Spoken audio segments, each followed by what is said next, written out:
The quantum sensors aboard the TSS Prometheus picked up the anomaly 3 days before humanity's greatest triumph became its darkest hour.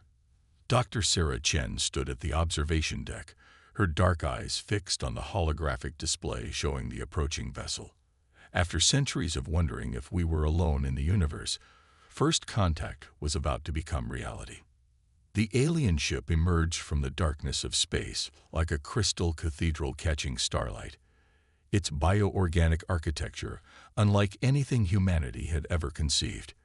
As chief xenolinguist for the Terran Space Initiative, Sarah had spent 15 years preparing for this moment.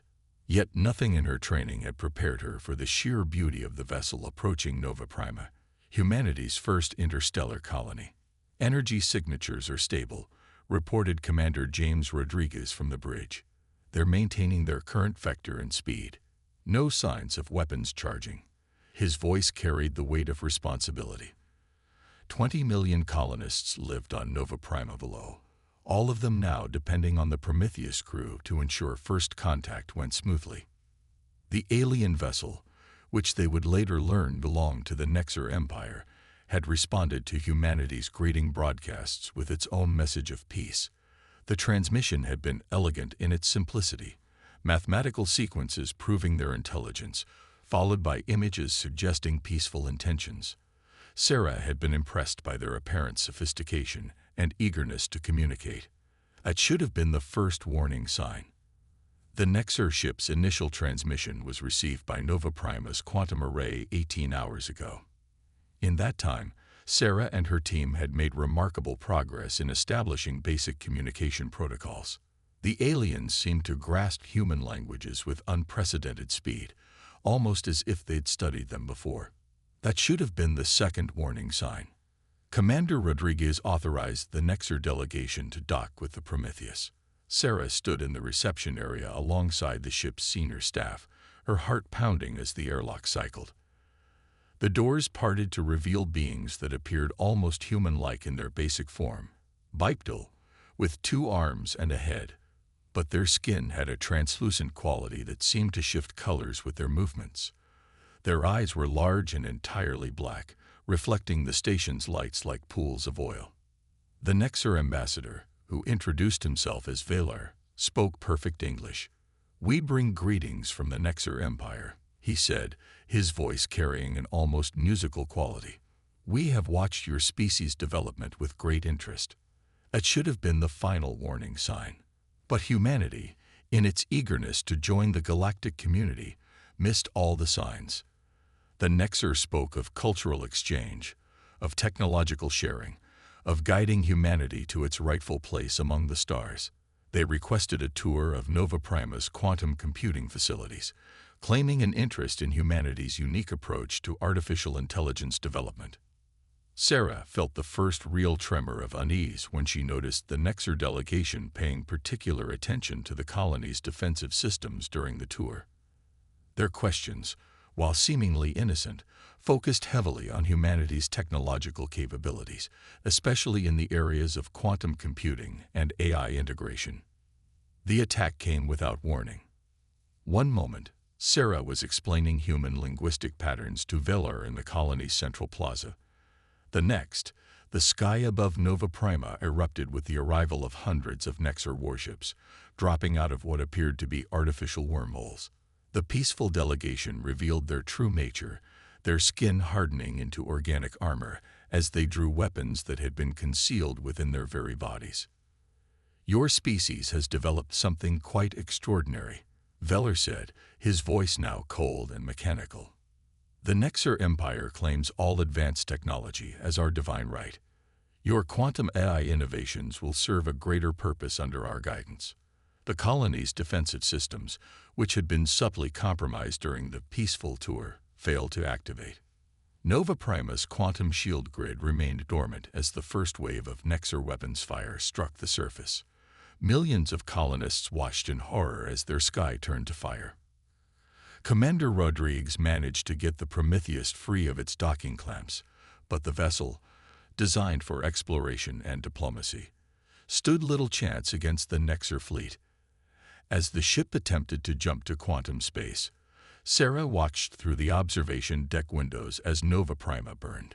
"Send the burst transmission," Rodriguez ordered, his voice steady despite the chaos erupting around them.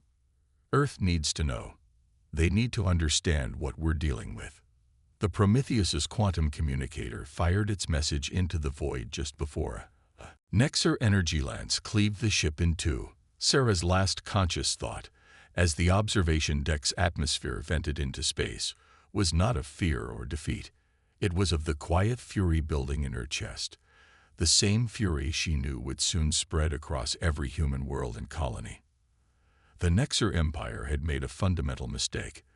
They assumed that humanity, like so many species before them, would break under the weight of superior technology and overwhelming force. They didn't understand that humans had spent their entire history turning disadvantages into strengths, defeats into opportunities, and setbacks into comebacks. The message that burst from the Prometheus's quantum communicator in its final moments carried more than just a warning. It carried the complete sensor data of the Nexar attack, including detailed scans of their weapons and shield frequencies. Most importantly, it carried the essential weakness that Sarah had noticed in their supposedly superior technology, a flaw that humanity's unique approach to quantum computing could exploit.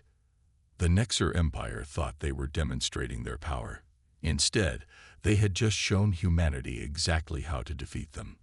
The fall of Nova Prima marked the end of humanity's age of innocence, but it also marked the beginning of something else, something the Nexar Empire never saw coming. Because while they had been studying humanity's technology, they had failed to study humanity itself. They had failed to understand that humans don't break. They adapt. They evolve. They fight back. And the counterattack was already beginning. 6 months after the fall of Nova Prima, Earth's response to the Nexar threat emerged from an unlikely place, the subsurface labs of Mars Colony. Dr. Marcus Jong stood before the United Earth Defense Council, his weathered face illuminated by the holographic display showing his life's work. Project Prometheus wasn't just named after the ship we lost, Marcus explained, his voice steady despite the weight of the moment. It was named for what humanity has always done best, stealing fire from the gods. The chamber was silent as Marcus gestured to the display, which showed what appeared to be a standard quantum processor. But there was nothing standard about what the Mars labs had developed. While the Nexar had been watching Earth's official technological development, they had missed the secret research happening beneath the red sands of Mars. The Nexar's attack on Nova Prima revealed their greatest weakness, Marcus continued.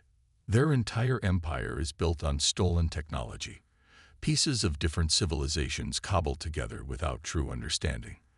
They're users, not innovators. And that's where we have the advantage. Admiral Helena Santos, the newly appointed commander of Earth's defense forces, leaned forward. "Explain it to us in practical terms, Doctor. How does this help us fight back?" Marcus smiled for the first time since Nova Prima fell. "The quantum mesh network we've developed doesn't just process information. It learns, adapts, and evolves in real time. Every encounter with Nexar technology makes it stronger. But more importantly, it can interface with and subvert their systems on a fundamental level." The holographic display shifted to show simulation data from tests using salvaged Nexar technology from Nova Prima. The quantum mesh network didn't just hack their systems, it rewrote them from the inside out, turning their own technological superiority against them. "The Nexar believe technology is their divine right," Marcus said, his voice taking on an edge of controlled anger. "But they never understood the one thing that makes human technology unique. We build our systems to work with us, not just for us." The council chamber erupted in discussion, but Admiral Santos raised her hand for silence. "How soon can this be implemented?" "It already has been," Marcus replied. "Every ship in the fleet has been quietly upgraded over the past 6 months. The Nexar think they're watching us rebuild our conventional forces, but what they're actually seeing is a Trojan horse on a galactic scale." The Admiral's eyes narrowed. "You took this initiative without authorization." With all due respect, Admiral, we couldn't risk the Nexer intercepting any official communications about the project. Sometimes asking forgiveness is better than asking permission, especially when 20 million lives need to be avenged. The tension in the room was palpable, but Admiral Santos surprised everyone by laughing. Dr. Zhang, I think you've just demonstrated exactly why the Nexer underestimated us. They expect hierarchy, obedience, and protocol. They don't understand human initiative. The holographic display shifted again, showing the current positions of Earth's fleet. What appeared to be standard military vessels were actually carrying the most sophisticated AI integration systems ever developed. Each ship was a node in the quantum mesh network, sharing information and adapting in real time. The Nexer thought they were forcing us to advance on their terms, Marcus explained. Instead, they pushed us to develop something they can't possibly counter, because they fundamentally don't understand how it works. The quantum mesh network wasn't just a defensive system. It was humanity's answer to the Nexer's technological supremacy. While they had been building their empire by stealing and copying technology, humanity had been developing something entirely new, a fusion of human intuition and quantum computing that created something greater than the sum of its parts. There's one more thing, Marcus added, his expression grave. The quantum mesh network has detected something interesting in the data from Nova Prima. The Nexer aren't just collecting technology. They're running from something. Something that terrifies them enough to drive them to strip every advanced civilization they find of anything that might help them survive. Admiral Santos stood, her decision made. Then perhaps it's time we showed them what they should really be afraid of. She turned to the Council. I recommend immediate authorization for Operation Ghost Fleet. Dr. Zhang's quantum mesh network isn't just going to help us defend ourselves, it's going to help us take the fight directly to the Nexer. The Council's vote was unanimous. Humanity would no longer wait for the Nexer to strike again. The counteroffensive would begin immediately, led by ships that appeared conventional on the outside but carried humanity's greatest technological achievement within. As the council chamber emptied, Marcus remained at the holographic display, watching the quantum mesh network's connections threading across Earth's fleet like a nervous system coming alive. The Nexer had attacked Nova Prima because they thought they understood human technology. Their mistake wasn't in underestimating humanity's weapons. It was in underestimating humanity's capacity to innovate, adapt, and overcome. The quantum mesh network was more than just a technological advancement. It was proof that humanity's greatest strength wasn't in copying what worked for others, but in finding its own path forward. The Nexer Empire was about to learn that stealing fire from the gods was one thing, but humans had learned to make their own fire a long time ago. And this fire was about to burn very hot indeed. The Ghost Fleet materialized from quantum space at the edge of the Nexer supply depot in the Arcturus sector. Admiral Santos stood on the bridge of the flagship Retribution, watching as 30 Earth vessels emerged from the void like phantoms.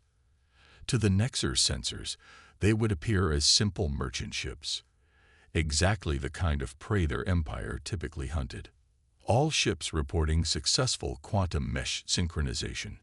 Lieutenant Emma Chen reported, her fingers dancing across the neural interface console. She was Sarah Chen's younger sister, and her presence on this mission was no coincidence. The network is stable and adaptive algorithms are running at optimal efficiency. The supply depot ahead was a sprawling complex of orbital stations and automated defense platforms. It served as a crucial logistics hub for the Nexer Empire's expansion into human space. More importantly, it contained detailed records of their fleet movements and technological database, intelligence that would be crucial for the coming war. Begin Phase 1. Admiral Santos ordered. Let's show them what Ghost Fleet can really do. The Earth ships approached the depot in a scattered formation, appearing disorganized and vulnerable. The Nexer defense platforms activated automatically, their weapons charging as they detected what they assumed were easy targets. That assumption was their first mistake. As the Nexer platforms opened fire, Their energy weapons passed harmlessly through holographic projections. The real Earth ships were already elsewhere, their positions masked by quantum field manipulators that bent both light and sensor readings around them. It was technology that the Nexar had never encountered, because humanity had developed it in secret, specifically to counter their tactics. "They're launching interceptors," Emma reported, watching through the quantum mesh network as the depot deployed its automated defense fighters. Nexar command and control signals detected. Admiral Santos allowed herself a small smile. "Execute Phase 2. Let's give them a taste of their own medicine." The quantum mesh network sprang into action. It had been analyzing Nexar communication protocols since Nova Prima, and now it put that knowledge to devastating use. Earth's ships broadcast precisely modulated quantum signals that matched Nexar command frequencies, but carried something extra. The Nexar interceptors suddenly froze in space, their control systems corrupted by human quantum algorithms that spoke their language but carried commands they never expected. In an instant, the automated defenders turned on their own defense platforms, their weapons tearing apart the very installation they were meant to protect. "Depot defenses are in disarray," Emma reported, her voice tight with controlled satisfaction. "Their command systems are trying to compensate, but the quantum mesh is adapting faster than their protocols can respond. We've achieved cyberkinetic superiority." But the Nexar were not about to give up one of their key installations without a fight. From quantum space emerged 3 of their capital ships, their crystalline hulls gleaming with stolen technology from a dozen conquered civilizations. "Right on schedule," Admiral Santos said. "Begin Phase 3. The Ghost Fleet's true nature was finally revealed. What had appeared to be standard human vessel configurations shifted and changed. Modular hull sections reconfigured in real time, quantum energy fields redistributed, and weapon systems previously hidden beneath layers of sensor deception emerged like unsheathed blades. The Nexar capital ships opened fire with weapons that had devastated countless civilizations before. But humanity had learned from Nova Prima. The quantum mesh network analyzed every energy signature, every shield frequency, every tactical pattern. It didn't just defend against their attacks, it learned from them. "Multiple quantum breach points detected in Nexar shield geometries," Emma reported. "The mesh network has identified their wavelength vulnerabilities, targeting solutions uploaded to all ships. The Ghost Fleet struck as one. Their weapons weren't just powerful, they were precise, targeting exactly the frequencies that would disrupt Nexar's shield harmonics. The first capital ship's defenses collapsed under the assault, its hull breached by weapons specifically calibrated to exploit its weaknesses. The remaining Nexar vessels attempted to coordinate their defense, but the quantum mesh network was already inside their command systems. Their attempts to communicate were intercepted, analyzed, and corrupted faster than their protocols could adapt. For the first time in their history of conquest, the Nexar found themselves fighting an enemy that could turn their own technology against them in real time. "We have access to their primary data cores," Emma announced, beginning quantum information extraction. As the battle raged around them, the Ghost Fleet's true mission was accomplished. The quantum mesh network infiltrated the depot's databases, copying centuries of Nexar technological data and strategic intelligence. But it found something else as well, something that confirmed Dr. Zhang's suspicions. "Admiral," Emma's voice carried a note of urgency. "You need to see this. The quantum mesh has decoded some of their earliest records. The reason they've been stealing technology from other civilizations, they're preparing for something they call the Great Eclipse." Admiral Santos watched as the last Nexar capital ship tried to retreat into quantum space, only to find its drive systems compromised by human cyber warfare. "Download everything. Every scrap of data about this Great Eclipse. If the Nexar are this afraid of it, we need to know what we're really dealing with."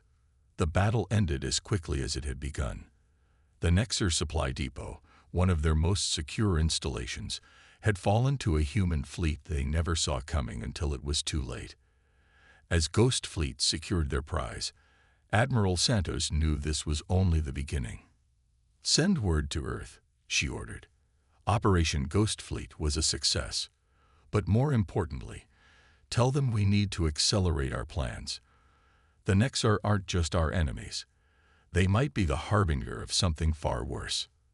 The quantum mesh network pulsed with new data, growing stronger and more adaptive with every encounter. Humanity had proven they could beat the Nexar at their own game. But as the decoded records showed, a greater challenge was coming. The galaxy was about to become a much more dangerous place, but humanity was ready. The data stolen from the Nexar depot revealed an unexpected truth. Humanity wasn't the first species to resist their technological pillaging. Hidden in the shadows of abandoned systems and forgotten worlds, other civilizations had survived the Nexar's attempts to strip them of their innovations. They were scattered, isolated, and careful to hide any signs of advanced technology. But they were alive. The retribution dropped out of quantum space at the coordinates decoded from the Nexar database. Before them hung a massive asteroid field, apparently natural and unremarkable. But the quantum mesh network detected what the Nexar had missed: subtle energy signatures woven through the rocks themselves, forming the hidden network of habitats and research facilities. "We're being scanned," Emma reported from her station. "Multiple targeting systems locked on. Their technology. It's like nothing in our database, or the Nexar's." Admiral Santos stood calmly as a holographic figure materialized on the bridge. The being was ethereal, its form composed of swirling patterns of light and energy. When it spoke, its words were translated by the quantum mesh network. "You have entered the sanctuary of the Valorian remnant," the figure announced. "Your ships carry Nexar technology signatures. Explain your presence or be destroyed." "I am Admiral Helena Santos of Earth's Ghost Fleet," she responded. "We're not allies of the Nexar. In fact, we've recently dealt them their first major defeat in centuries. We're here because we know about the Great Eclipse, and we think we all need to start working together." The holographic figure flickered, its patterns shifting in what might have been surprise. "You defeated a Nexar installation. Impossible. Their technological superiority is based on theft and imitation." Santos interrupted. "We developed something they couldn't steal or copy, and we're willing to share it with others who want to fight back." The quantum mesh network was already analyzing the Valorian defense systems, not to attack them, but to understand them. Their technology was based on principles humanity had never encountered: manipulation of light and energy at a quantum level that made their entire civilization nearly invisible to conventional sensors. "The Nexar stripped our worlds of everything they thought was valuable," the Valorian explained. "But they didn't understand our most important innovation: our ability to exist between states of matter, to hide in plain sight. We've been watching, waiting, gathering others who escaped their purges." Emma's console lit up with new signals. Throughout the asteroid field, other facilities were decloaking. Ships of various designs emerged from hiding places, each representing a different species that had survived the Nexar's predation. The Auroran Collective, the Valorian, indicated a group of crystalline vessels that seemed to sing with harmonic energy. They developed technology to harness stellar power in ways the Nexar couldn't comprehend. The Chironomads, organic-looking ships that moved like living creatures, masters of biotechnology that the Nexar couldn't interface with. The Zinra Remnant, sleek vessels that barely seemed to exist in normal space, pioneers of dimensional engineering. Admiral Santos saw the potential immediately. Each of these species had developed unique technological approaches that the Nexar had failed to steal or understand. Combined with humanity's quantum mesh network, we've all been fighting alone, hiding alone, surviving alone, Santos said. But something bigger is coming. The Great Eclipse isn't just another Nexar conquest. It's something they're terrified of, something they've been stealing technology to prepare for. The Valorian's light patterns shifted again. "We have detected signs, ancient warnings, something stirring in the spaces between galaxies.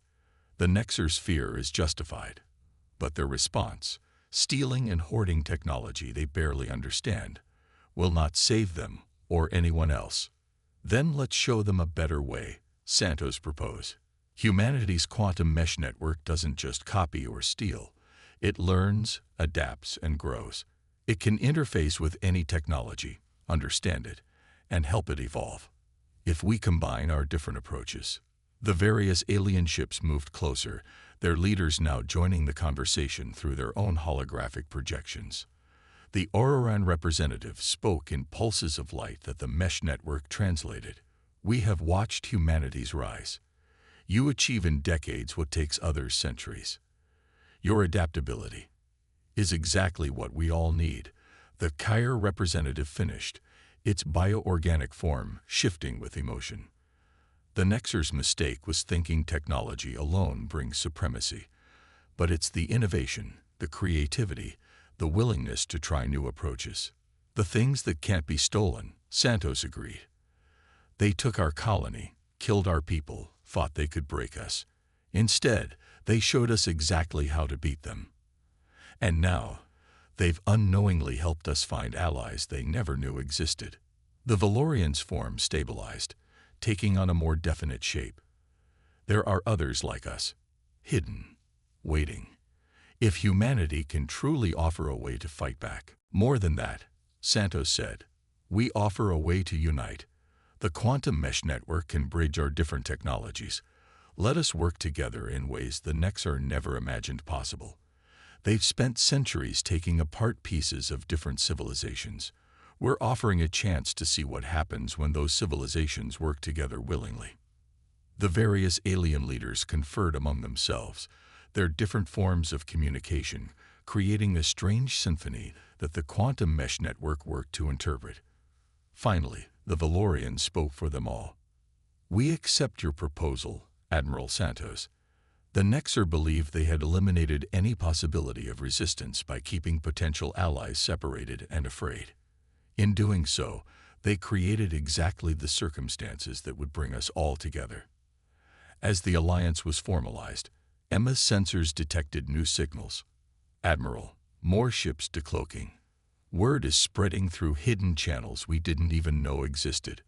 Other survivors, other remnants. Santos watched as vessels of increasingly diverse and exotic designs emerged from hiding. Each represented a different approach to science and technology, a different path of innovation that the Nexer had tried to steal and failed to truly understand. The Nexer wanted to take everyone's technology for themselves, Santos observed. Instead, they created a galaxy full of survivors who all have one thing in common, a reason to want them gone. And now, thanks to humanity's quantum mesh network, we can all work together. The first true alliance against the Nexer Empire was forming. But more importantly, the combined knowledge and innovation of multiple civilizations was about to create something entirely new. The Nexer had spent centuries taking technology by force. They were about to learn what happened when technology was shared freely, combined creatively, and wielded by species working together toward a common goal. The game was about to change, and humanity had just changed all the rules. The combined fleet emerged from quantum space above the Nexer homeworld, a sight no enemy had witnessed in over 1,000 years.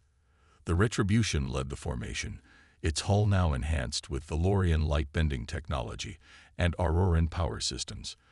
Behind it came ships of every description, human vessels linked by the quantum mesh network, Kyre bioorganic cruisers, Zinra dimensional vessels, and dozens of other designs from civilizations the Nexer thought they had crushed.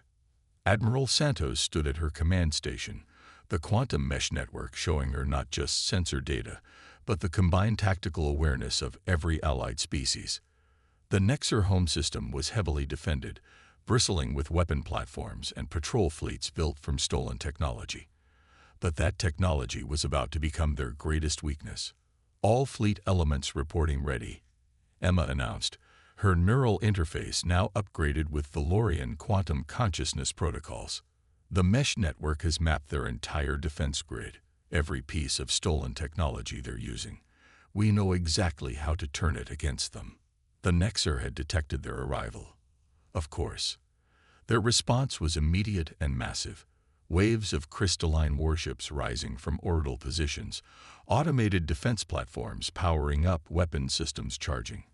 Their entire empire had been built on taking technology from others by force. They had never imagined those others might unite and find ways to take it back. "Send the transmission," Santos ordered. "Let's give them one chance to surrender." The quantum mesh network broadcast on all frequencies the Nexar used, its message translated into their crystalline language. "Your age of theft and terror is over. Surrender your stolen technology and face justice, or be destroyed by the very innovations you tried to take from us." The Nexar response came from their high command itself, their leader's holographic form appearing on every bridge in the Allied fleet. "You dare to threaten us? We are the inheritors of all technology. It is our divine right to hide from the great eclipse behind stolen shields." Santos interrupted. "We found your records. We know what you're really afraid of. But taking technology you don't understand won't save you from what's coming. Working together might." The Nexar leader's crystalline form shimmered with what might have been rage, or perhaps fear. "You know nothing of the eclipse. The darkness between galaxies stirs. Only we have the power to what? To steal more technology you can't properly use. Look around you. Really look. Every species you tried to strip of their innovations is here. And we're not just using our technology. We're combining it in ways you never imagined possible." As if to demonstrate her point, the Allied fleet began its attack. But this was unlike any battle the Nexar had ever fought. The quantum mesh network didn't just coordinate the Allied ships, it let their different technologies work together in perfect synchronization. Valorian light-bending fields redirected Nexar energy weapons back at their sources. Chirobioorganic systems infected and rewrote the protocols of automated platforms. Zinra dimensional engineering opened microscopic rifts in Nexar shield harmonics. And through it all, humanity's quantum mesh network learned, adapted, and evolved, making each attack more effective than the last. The Nexar fought back with everything they had, unleashing weapon systems stolen from 1,000 conquered worlds.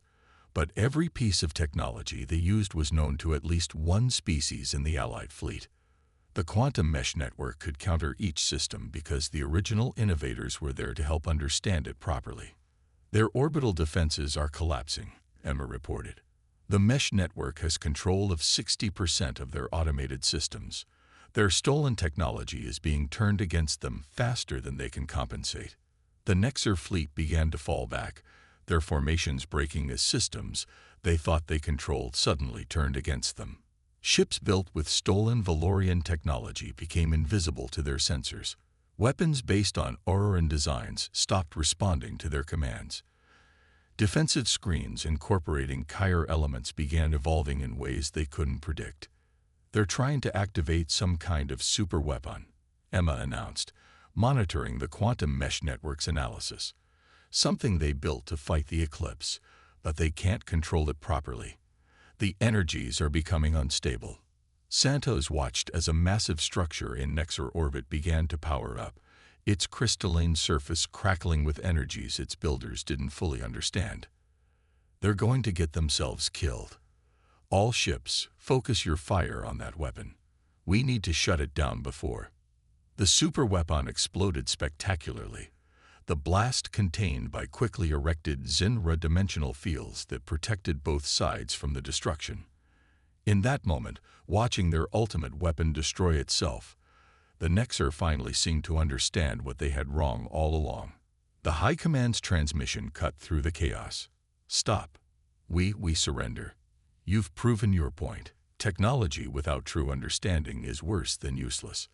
The battle ended not with the destruction of the Nexar, but with their realization that they had been going about everything wrong. Their empire had been built on stealing innovation rather than fostering it, on taking by force what could only truly work when freely shared and properly understood.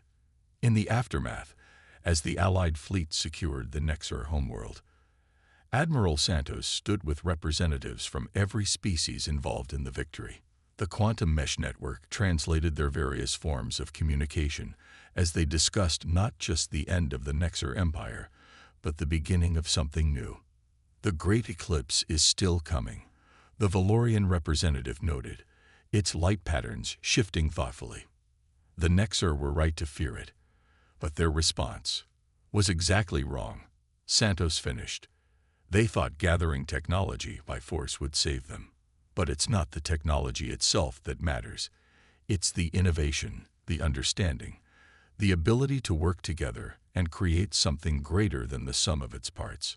The various alien leaders agreed. The alliance that had formed to defeat the Nexar wouldn't end with their surrender. Instead, it would become the foundation of a new galactic society, one built on shared knowledge and cooperative development rather than theft and domination. Dr. Marcus Zhang's voice came through the quantum mesh network from his lab on Mars. The combined data from all our allied species, the predictions about the Great Eclipse are becoming clearer. We're going to need every innovation, every unique approach to science and technology, working together to face what's coming. Admiral Santos looked out at the Nexar homeworld below, its crystalline cities now under the protection of the same species it had once tried to conquer. Then it's a good thing we've learned how to do exactly that. The Nexar spent centuries taking things apart. We've learned how to bring things together. The quantum mesh network hummed with the combined knowledge and creativity of a dozen species, growing stronger and more adaptive with each passing moment. Humanity had shown the galaxy a new way forward. The age of theft and terror was over. The age of innovation and alliance had begun.